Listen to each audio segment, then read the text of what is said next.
Verchères says goodbye.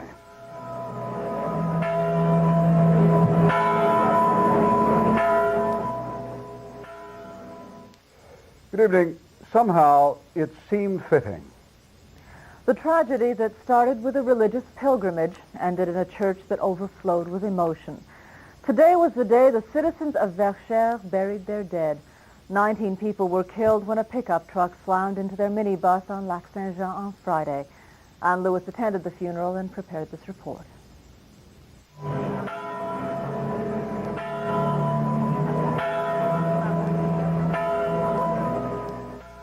At the tiny country church of Saint-François-Xavier, there was not enough room for the mourners, almost 4,000 of them.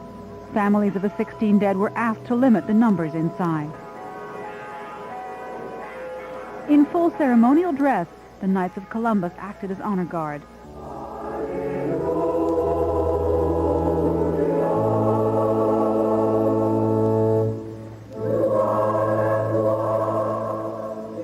Bishop Bernard Hubert led prayers, offering comfort for the sudden staggering loss to the South Shore community. These senior citizens were killed on their way back from a pilgrimage. He asked, is the hand of God present in this tragedy? And the parish priest wove a eulogy on the theme of the harvest. The crops have been bountiful in this farming community.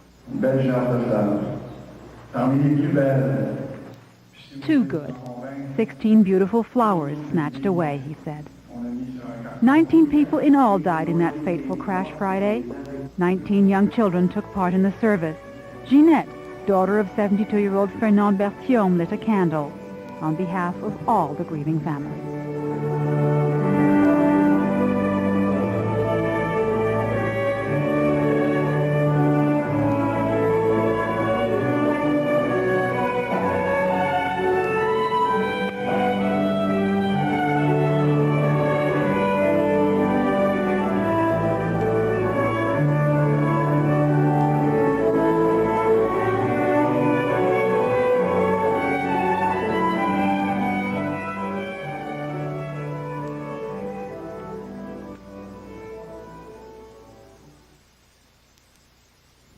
And now to other local news.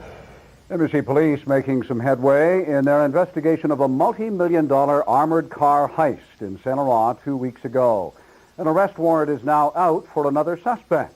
We get the latest from Herb Loft. Despite a wild police chase and later a massive search operation, police arrested only 2 of the 5 suspects in the July 8th hijacking of a secure armored truck outside the Saint Laurent post office. But after 2 weeks of intensive investigation, there's definite progress. It's advancing. We're getting closer to some more suspects. Detective Lieutenant Yvan Gauvreau says investigators have now gathered enough evidence to take out an arrest warrant for a 3rd suspect. He's 50-year-old Marcel Talon, who was sentenced in 1968 to life in prison for an attempted murder at a Montreal tavern. The warrant lists many charges, including armed robbery conspiracy, use of weapons, and possession of explosives. The armed robbery squad is pretty sure who the other 2 suspects are as well, but doesn't yet have enough proof to take out warrants. Detective Lieutenant Gauvreau says he has 6 men working on the case.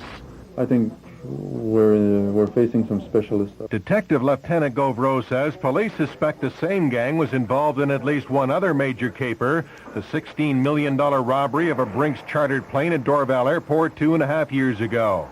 But there's still no proof. Police will try to find it after they wrap up the secure case. That's right. There's a lot of similarities that we have to look closer, and that's what we're going to do, but later on. Meanwhile, Gauvreau now says the gang involved in the July 8th robbery actually had its hands on more than $50 million in cash, negotiable and non-negotiable bonds, and other valuables. The men had transferred only some of it to one truck before police intervened. Secure has since confirmed to investigators that all of the stolen money has been recovered. Herb Luft, Pulse News. A new player in an old story, the trial of Valerie Fabricant, accused of murdering 4 of his Concordia University colleagues. Howard Schwartz has the latest from the courthouse. And now there are 10. Michel Ouellet is Valerie Fabricant's latest lawyer. He seems so far to have succeeded where others have failed. I was contacted back in March this year to represent him to the Supreme Court of Canada. And since then, I'm working with him, and right now we had an understanding and agreement on how his defense should be conducted, and I accepted to represent him during this trial. Has he agreed that you are his lawyer, or you? I am his lawyer right now. He will keep on interrogating the witnesses that he called, and later on, when I'll be more familiar with exactly what is going on for the last 6 months, I'll take over. In the witness stand today, the former Dean of Engineering and Computer Science, Professor Srikanta Swamy. Fabricant has accused Swamy and others of wrongfully attaching their names to his scientific papers. Under questioning, Swamy told the defendant, "You thought my contribution warranted my authorship. At no time did I demand my name be included. You did it on your own." Fabricant pressed him for details about meetings in 1981 at which Swamy contributed to the papers. Swamy replied, "I don't remember how long I met with my students last year. I don't recall how often we met and how long we met."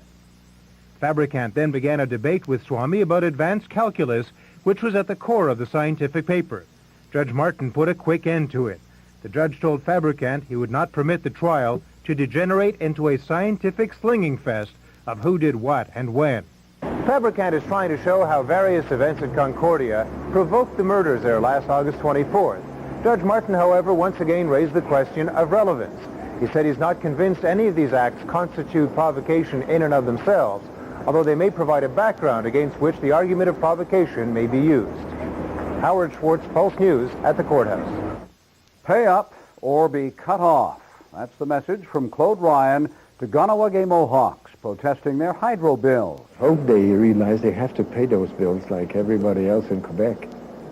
So there's no question of having any kind of exceptional treatment in that area. A lot of people have been asking the government to take its responsibilities here. Hydro-Quebec has been there. It has dealt with some cases which were worthy of their attention, and I'm glad that they did. This is Bob Benedetto. Should radio traffic reporters accept money for advising the Ministry of Transport? Is it conflict of interest? Coming up on Pulse. The big changes to Quebec's language laws received a lot of attention. But here's something many people don't realize. The changes aren't in effect yet. Barry Wilson reports. Bill 86 was passed by the National Assembly before the House adjourned for the summer break. But that does not mean that bilingual signs are legal in Quebec. At least, not yet. The government is still going over the draft regulations. Many departments are asking for clarifications about exactly what the changes mean. With such fundamental change, there is much room for ambiguity and also loopholes. Cabinet should give final approval to the regulations by next month. The language minister says he has encountered little resistance to the changes. He says most people tell him that the government moved in the right direction. Yesterday, I went to have a cup of coffee at my neighbor's house yesterday in the chute, and he told me they were delighted with the changes. They didn't go as far as they would have hoped, but they were satisfied that we made a significant move. And Ryan promises that Bill 86 will come into force sometime this fall. Barry Wilson, Pulse News, Quebec City. And now, lawn bowling. That's right, lawn bowling. The very thought probably conjures up images of jolly old England, manicured lawns, and women of a certain age.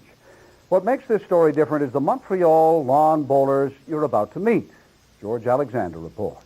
I'm used to golfing blind, so it's like, it's more or less the same thing. You have someone just to tell you, well, you throw your ball, so it's like you're doing it by yourself. But once you throw it, you just have someone telling you where the ball is afterwards. This is John Doyle's first crack at lawn bowling. He's come out to Beaconsfield, where Quebec's best blind lawn bowlers are preparing for next month's national finals. We've been working very hard at this, and we're certainly looking forward to it. There's about 8 or 9 of us going down to Halifax, and the province of Quebec, I believe, is going to be represented for the first time. Earl Paris is one of the original players of this group, which formed back in 1988. Being blind in that, it's really a challenge, you know, and it's not like alley bowling. Now, it may not seem like the most demanding of sports, but this group here makes it seem easy. You might not want to try this at home.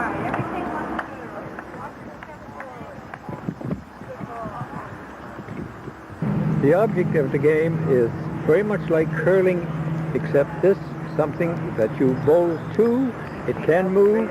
You try to get closer than your opponent at all times. Organizers say interest is growing, although slowly. If you or someone you know want to try blind bowling, you can contact the Montreal Association for the Blind. Who knows, you could be a natural like John.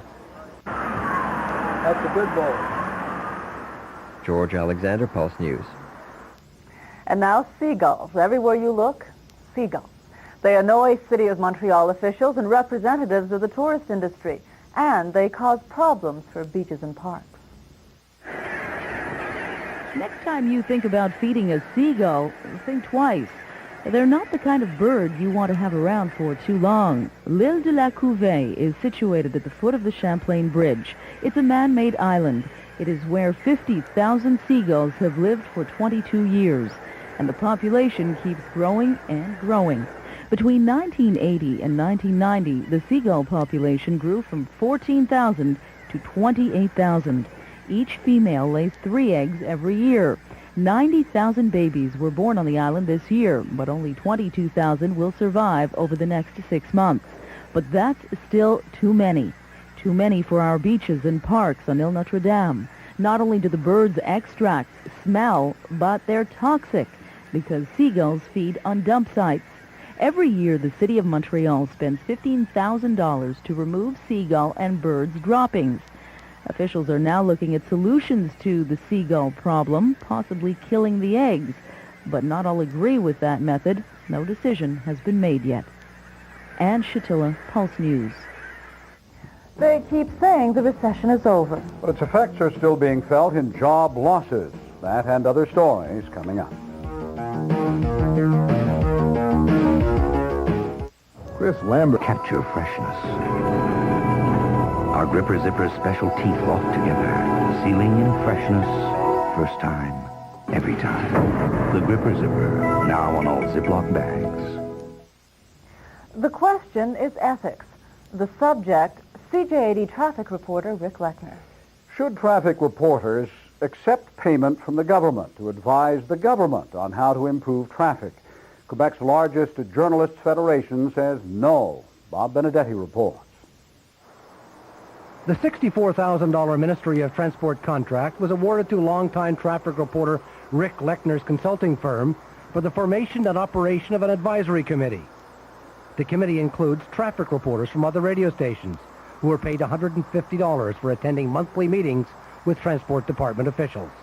We have been able to harness the expertise of my years doing traffic and some other key traffic reporters and put that to the work of the benefit of the public. I see absolutely no conflict. Not so, says Andrew McIntosh, a director of the Professional Federation of Quebec Journalists.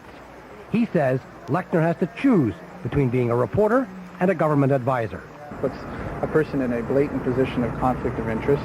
And for the other reporters who are attending this consultative committee, advisory committee meetings and pocketing $150 in expensive money for their time, that's also highly unethical.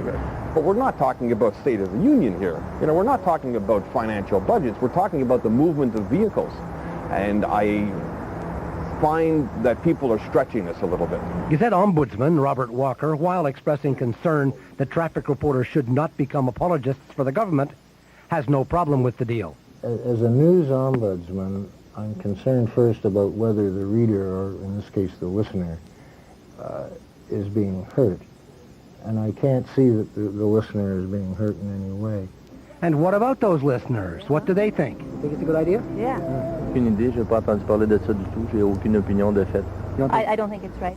I don't know anything about it. As you can see, opinion seems to be mixed, but that's probably academic because after all this publicity, the Transport Department is unlikely to want to reopen the can of worms by renewing the contract in the fall. Bob Benedetti, Pulse News. And a mixed bag in today's economic news. One petrochemical company is shutting down in Montreal East, but another one is expanding. Herb Luft has more on today's announcements and what they mean. It's bad news for 125 workers at Union Carbide. They're going to lose their jobs. The U.S. parent announced today that it's rationalizing operations and closing its ethylene glycol plant in Montreal East by the end of next year. Union Carbide got much of its ethylene supplies from Petromo, a company it partially owns next door. But Petromo said today it's not worried. In fact, is taking the opportunity to develop new markets for the polyethylene it produces at its Montreal East and Varennes plants. Petromo will sink $20 million into the venture. Money is mainly going to be for buying the necessary equipment to realize our project, which, like I said before, it's to increase our type of products and also increase the capacity of the polyethylene unit to consume all the ethylene that is produced by our Varennes ethylene facilities. Petromo will recover the ethylene it now sends to Union Carbide, and by the end of next year hopes to work at full capacity on a wider range of polyethylene products. Polyethylene is now used in the manufacture of such things as plastic containers, pipes, car bumpers, and rubber products. Petromo says it won't be able to absorb any of Union Carbide's lost jobs, but will be able to assure the 500 it now has at its own plants. Herb Luft, Pulse News. In other news, Canada's telecommunications giant, Northern Telecom, is cutting more than 5,000 jobs worldwide. Nearly half of those losses will be here in Canada, though it's not known how many will be in Montreal. More than 7,000 people work for Northern Telecom in the Montreal area. Northern Telecom posted a $1 billion loss in the first 3 months of this year. 2 people are dead following a collision between a fishing boat and a barge in the Gulf Islands off the coast of British Columbia. Navy divers managed to free 4 other passengers trapped under the bow of the barge after the 2 vessels struck each other. 2 of the victims were children. Both are in critical condition at Vancouver Hospital. And Montrealer Diane Hébert may be looking at another operation. 8 years ago, with all hope nearly gone, Hébert underwent a heart-lung operation. Today, 36-year-old Diane Hébert is wondering whether all that pain was worth it. Anti-rejection drugs have blocked the arteries in her new heart. Another heart transplant may be necessary. The Ontario Health Ministry is warning people who receive blood transfusions during surgery between 1978 and 1985 to get tested for the AIDS virus. Ralph Noseworthy reports. The Ontario health officials say there is a risk, although small, for people who receive blood transfusions or blood products between 1978 and 85. Dr. Augustin Waugh says to test those patients is a major, expensive undertaking. It's really needed. What are the costs involved and the stress that will develop about the people who had blood transfusion. What we have always said is if a patient has reason to believe that he has a problem, he should see his physician and explain the situation, and then it's up to the physician to decide if he needs a test or not. The Quebec health officials expect to take a position on the problem by early fall. Ralph Noseworthy, Pulse News. Well, Prime Minister Kim Campbell met with her new cabinet at Meech Lake today, and among the topics of discussion, the government's long-awaited plan to revamp social programs. Dave Wren reports. The promise she made to eliminate the deficit within 5 years is coming back to haunt Kim Campbell and her new government. It means even deeper spending cuts going into an election expected this fall. We have this weight of government debt on the economy, which prevents the economy from, working more and creating more jobs. So we have to deal with it. Every department, every agency, every social program has been the subject of a thorough review. The government will preserve universal access to health care, but Campbell suggested unemployment insurance is about to get another overhaul. There was a time when income security for people who were unemployed involved tiding people over until the economy bounced back and orders came back into the plants and people went back to work. When you have an economy that's restructuring, that simply isn't good enough. The government's considering a number of options, many of them contained in a formal white paper on social programs that was due to be released shortly. That document will no longer be made public for fear voters would get confused. Campbell wants to keep the message simple. Good social policy is good economic policy. Previous governments have always spent money going into an election. This one is trying to do what many consider to be the impossible, cut a $30 billion deficit within 5 years. The Tories are relying on the good sense of voters to determine if it's a winning strategy. Dave Wren, CTV News, Ottawa.